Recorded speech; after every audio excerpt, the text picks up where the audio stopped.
It's the fourth and final night of the Republican National Convention. Former President Donald Trump will take the stage in just a few hours. He'll formally accept his party's nomination for the third time in less than a decade. The former president has said his speech will call for unity after he survived an assassination attempt less than a week ago. People close to the former president say it's a highly personal speech written by him. KCRA 3's Edie Lambert has been covering the convention for us all week long. She's live now at Fiserv Stadium. Edie, this is a highly anticipated speech. Absolutely, and keeping in mind it's less than a week after that assassination attempt, and we know that the former president has rewritten the speech that he intended to give. As you mentioned, we may be hearing more calls for unity. This entire convention has been leading up to what we expect tonight, the former president taking the stage here, and there's a lot of anticipation for that speech, as you can imagine.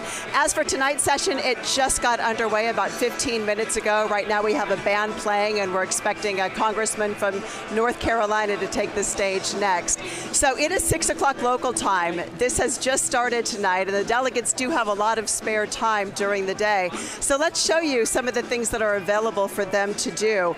Starting out with the Convention Fest. This is known as the official delegate experience.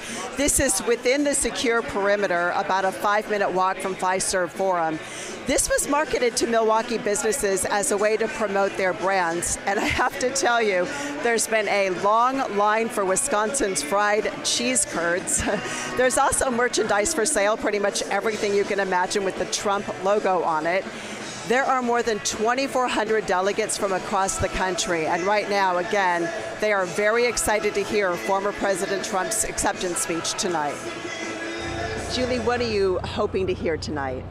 Well, I know that President Trump is going to save our country, and I am so excited. After what happened on Saturday, I think he's kind of transformed. He looks different, he seems different. He just seems like he's determined. Things are going to be happening. I think he's going to be there and inspire us all. Well, I'm hoping to see a message of unification, and unification not just for the party, but for the entire country. I think it's a bad state right now, and I think a little unification could go a long ways. Carol, what are you expecting to hear tonight? I'm expecting Trump to talk about how he's going to bring the country together, how he's going to solve the problems that the other side has given us the last 4 years with the economy, with immigration, how he's going to beef up our military and make us the mighty country that we once were.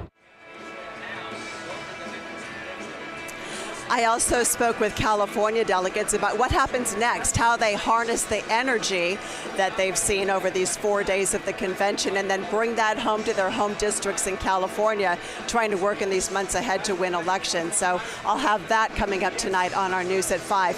One final note here before I let you go from the convention. Also anticipated tonight is Melania Trump, the former First Lady, expected to be here in person. There was a lot of attention on the fact that she was not here on Monday, just 2 days after the assassination attempt, but she is expected to be here tonight, not to give a speech, but to sit in the family's suite and to appear with the former president. So a lot of delegates are very excited to see her here in person. I'm Edie Lambert reporting live in Milwaukee. Now back to you. So, Edie, we understand the California delegation is now a little easier to spot on the convention floor. Kind of like Texas. Yeah, Lisa, they've taken a page straight out of the Texas handbook. We can show you because we just thought this was a lot of fun. This was the California delegation on the convention floor last night. Most of them wearing bright yellow MAGA hats, yellow, of course, to represent the Golden State. This was a late decision, we were told, to order these hats. Now, the Texas delegation has been wearing big hats at every convention since 1964. You can see a Texan coming a mile away throughout the convention, inside the arena or out. So yeah, Lisa and Ty, the Texans may have the bigger hats, but ours are brighter. And I can also point out that we have the much bigger delegation. There you go. We were wondering what those yellow hats were about. Thank you.